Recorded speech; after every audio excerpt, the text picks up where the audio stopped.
මේ හාමුදුරුවෝ මේ දායකයෝ මේ පන්සලේ මේ කටයුත්ත කරන්නේ යම්සේද මේ තුලින් මිනිස්සුන්ගේ සිත් සතන් ආධ්‍යාත්මය සුවපත් වෙන්නේ යම්සේද එලෙසම මටත් මේ සසර ගමන තුල කෙදිනක හෝ මිනිස්සුන්ගේ ආධ්‍යාත්මය සුවපත් කරන්න භාග්‍යවතුන් වහන්සේගේ දේශනාව තුලින් විමුක්තිය ළඟා කරගන්න පුළුවන් මාර්ගය පෙන්වන්න ශක්තිය ලැබේවා කියලා පින්නතුනේ සියලු දෙනාම ප්‍රාර්ථනා කරන්න මේ ප්‍රාර්ථනාවන් කෙදිනක හෝ නුදුරු අනාගතයේදී භව ගමන තුල සමෘද්ධිමත් වේවා සාදු සාදු සාදු. සමහර විට ඔබට දැනෙන්නට පුළුවන් මේ සම්බුදු පියාණන් වහන්සේ පාමුල මේ කාරණා අහන විට ඔබ අද මේ පින්බිමේ සුපිපී තියනවා වගේ වතු සුදු මලක් වෙලා පූජා වෙන්න තියෙනවා නම් කියලා සමහරට එහෙම හිතෙන්නත් පුළුවන්. එහෙම හරි පිවිතුරු පරිසරයක් අද ගණේවැව පුරාණ විහාරස්ථානයේ සිසහාරා දකින්න ලැබෙනවා. වෙසක් පුර පසළොස්වක පොහොය දවසේදී ජීවිතාදිෂ්ඨානයන් ලෝකෝත්තරව ආධ්‍යාත්මිකව පමණක් නොවේ ලෞකිකවත් අපිට ජීවිතේ පිළිවෙලක් ඇතුව හිතේ සතුට රඳා පවත්වගෙන ජීවත් වෙන්න පෙරමං කියන කාරණා මේ විහාරස්ථානෙන් අපේ හාමුදුරන්ගේ බණපද ඇසුරින් අපේ ජීවිතයට උකහා ගන්නවා. මම යලිත් යමු වෙනවා අපේ පූජ්‍යපාද ගුරුගොඩ සිරිවිමල අපේ ස්වාමීන් වහන්සේ වෙත. අපේ හාමුදුරනේ දැන් මේ විහාරස්ථානය ඈත අතීතයේ රහතන් වහන්සේලා වැඩ සිටියායයි සැලකෙන විහාරස්ථානයක්. එහෙම පින් බිමක්. අපේ ගෞරවනීය කත්නරුවේ සිරිධම්ම ස්වාමීන් වහන්සේ දේශනා කළා මේ සසර පුරුදු කියලා. පුරුදු කොහොමද සසරින් සසරට ගෙනියනවා වගේම ජීවිතේට වටිනාකම් තියෙන පුරුදු මේ ජීවිතයේ දවසින් දවසට අරන් යන්නේ කොහොමද අපේ හාමුදුරනේ? ඔව් ඇත්තටම බුදුහාමුදුරුවන්ගේ දේශනාව තුළ විශේෂයෙන්ම මේ අපිට වෙසක් පොහොය නිමිති කරගෙනම මේ වැඩසටහන සිද්ධ වෙද්දී උන්වහන්සේගේ මුල් දේශනාවන් මතක් කරගන්න එක අපිට වටිනවා. එතනදී අපි ආර්ය අෂ්ටාංගික මාර්ගය ගත්තොත් අපිට කියනවා ඔය ප්‍රශ්නේ එක්ක සම්බන්ධ කරලා සම්මා වායාම කියලා කාරණයක්. එහෙමයි. මේ සම්මා වායාම කියලා කියන්නේ කෙනෙකුට තුල තියෙන අර උප්පන්නානං අකුසලානං පහාන. ඒ කියන්නේ උපන් අකුසල් ප්‍රහාණය කරන්නත් ඒ වගේම නූපන් කුසල් උපදවන්නත් අපි උත්සාහවන්ත වෙන්න ඕන කියන කාරණාව. ඔය කාරණාව මං හිතනවා ඔබේ ප්‍රශ්නයට සමපාත කරන්න පුළුවන් කියලා. කෙනෙක්ගේ පුරුදු කියන දේවල් අපිට තියෙන දේවල් නැති වෙන්න පුළුවන් ඇසුරු කරන දේවල් එක්ක. පුරුදු නැති වෙන්න පුළුවන් ඇසුරත් එක්ක. ඒ වගේම සමහර පුරුදු තියෙන හොඳ පුරුදු ඇති වෙන්නේ ඇසුරත් එක්කම තමයි. ඒකනේ අපි ඔය තරුණ ජීවිතයේ විශේෂයෙන්ම කතා කරද්දී ඒ අයට කල්යාණ මිත්‍රත්වය වැදගත් කියලා කියන්නේ. මේ ඔය කතා කරපු කාරණාව එක්ක මට මතක් වෙන්නේ මේ පුරුදු පවත්වාගෙන යන්නත් පුරුදු ඉදිරියට පවත්වාගෙන යන්නත් කරගෙන එන පුරුදු ඒ විදිහට කරගෙන එන්නත් හේතු වෙන්නේ මේ ඇසුර තමයි මූලික වෙන්නේ. ඉතින් මං හිතනවා අර බුදුහාමුදුරුවෝ ඒ නිසා තමයි මේ ශාසනය පවතින්නේම කල්යාණ මිත්‍රත්වයේ මත කියලා කියනවනේ, දේශනා කරනවනේ.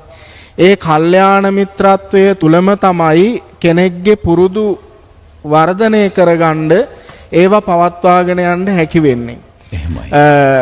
අර ඔබ මුලින් කිව්වා මේ ගණේවැව රජමහා මේ පුරාණ විහාරය. මේ පුරාණ විහාරය මහරහතන් වහන්සේලා වැඩ සිටි ස්ථානයක් විදිහට ඓතිහාසිකව සාධක මේ පුරාවිද්‍යා මූලාශ්‍ර තියෙන තැනක්.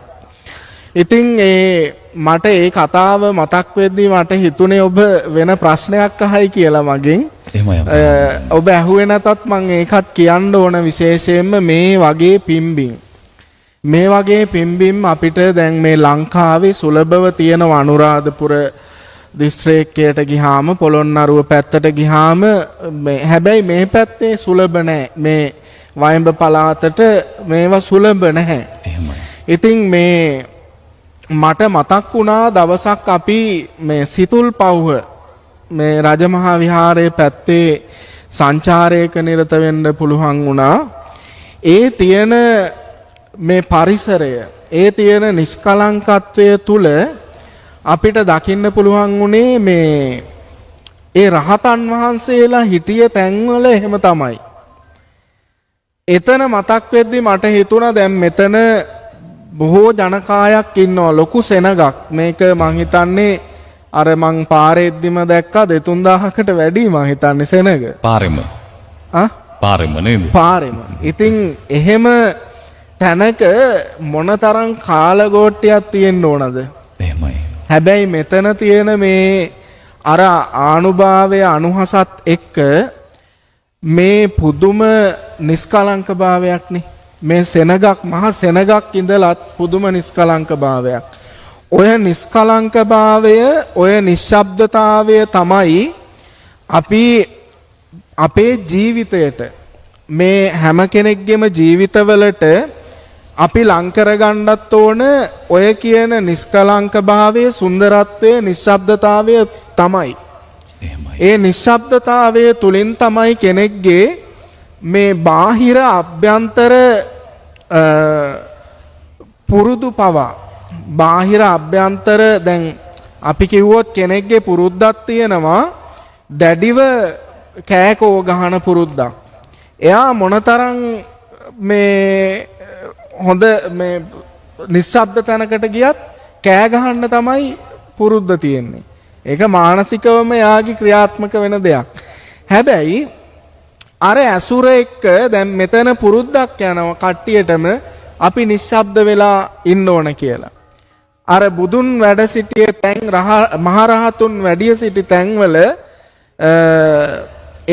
අපි කියන්නේ සාමාන්‍ය සරල භාෂාවෙන් කිව්වොත් එහෙම අපි තුල ඒ හැඩගැහෙන දේවල් හැම දෙයක්ම හැඩගැහෙන්නේ ඒ වටපිටාවේ සකස්ම එක තමයි. එහෙමයි. ඒ සකස්ම මං හිතන්නේ අපේ ජීවිතයට පුරුදු කරගත්තොත් අපේ පුරුදු නිවැරදි කරගන්න හැකියාව ලැබෙනවා. දැන් ඔබ වහන්සේ මතු කළ කාරණාව අපිට පැහැදිලිව දකින්න ලැබෙනවා. දහස් ගණනක් ඊයේ රාත්‍රියේ සිට මේ ස්ථානයේ සිටියත් මේ පරිසරයේ කිසිම තැනක් ජරා ජීර්ණ කරලා නැහැ අපේ හාමුදුරුවනේ. මේ පරිසරයේ පිරිසිදුවට තබාගෙන මේ පින් නැත්තන් ඊයේ රෑ සිට මේ දක්වා සංයමයෙන් යුක්තව මහා හයියෙන් කෑ ගහනවත් ඇහෙන්නේ නැහැ. ඒ තරම් නිස්කලංකව මේ නිස්කලංක පරිසරයට බාධාවක් නොකර ධර්මාවබෝධය ලබා ගන්නවා. ජාතික රූපවාහිනිය අපි ආරාධනා කළා ගණේවැව පුරාණ විහාරයට එන්න වෙසක් පෝයට කියලා. ඒ ආරාධනාව පිළිගෙන විශාල පිරිසක් මෙතෙන්ට පැමිණියා. තවමත් පැමිණෙමින් සිටිනවා. රාත්‍රී කාලයේදී මහා සෙනගක් පැමිණේ කියලා වාර්තා වෙනවා. ඉතින් අපි කෘතවේදීත්වයේ පිරිනමනවා ජාතික රූපවාහිනිය විදියට කළ ආරාධනාව පිළිගෙන මේ විහාරස්ථානයට මෙතරම් පිරිසක් පැමිණීම පිළිබඳව ජාතික රූපවාහිනිය ඔස්සේ සජීව ලෙස සද්ධර්ම වර්ෂා පින්කම් පූජ්‍යපාද කත්නෝරුවේ සිරිධම්ම ස්වාමීන් වහන්සේ වැඩ වාසය කරන මේ විහාරස්ථානයේ ගණේවැව පුරාණ විහාරස්ථානයේ සිට අද හිමිදිරියේ 17ක් බුදු අද වෙසක් පුර පසළොස්වක පොහොය දවසේ ජාතික රූපවාහිනියේ සද්ධර්ම වර්ෂා පින්කම් ඔබට සමීප කරන්නේ නිකවැරටිය ගණේවැව පුරාණ විහාරස්ථානයේ සිටයි. අපි සබස අෂ්ටාංග උපෝෂිත ශීලයේ සමාදන් වුණු පින්වතුන් පින්වතියන් වගේම එහෙම නැතුව බණ අහන්න සූදානම් වුණු අය කිසිදු ભેදයක් නැතුව මේ හැම දෙනෙක්ම ජීවිතාවබෝධය ලබා ගැනීම පිණිස විශේෂයෙන්ම අපේ පූජ්‍යපාද කත්නෝරුවේ සිරිධම්ම ස්වාමීන් වහන්සේගේ අත්දැකීම් සහ වර්තමාන තාරුණ්‍යයේ බෞද්ධ ප්‍රබෝධය මේ සියල්ලත් එක්ක අපි කාරණා තව ටිකක් තහවුරු කරගනිමින් ඉන්න වෙලාව. මේ වෙලාවේදී අපේ පූජ්‍යපාද ගුරුගොඩ සිරිවිමල ස්වාමීන් වහන්සේ මතක් කළා කල්යාණ මිත්‍ර සම්පත්තිය පිළිබඳව.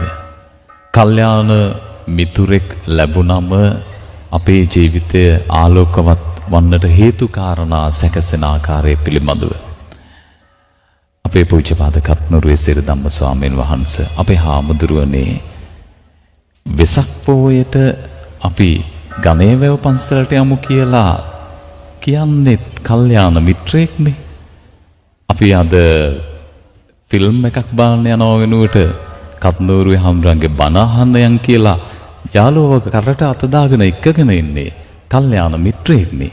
මේ කල්යාණ මිත්‍ර සම්පත්තිය පිළිබඳව බුදුදහම මෙච්චරම වටිනාකමක් තියලා තියෙන්නේ ඇයි අපේ හාමුදුරුවනේ?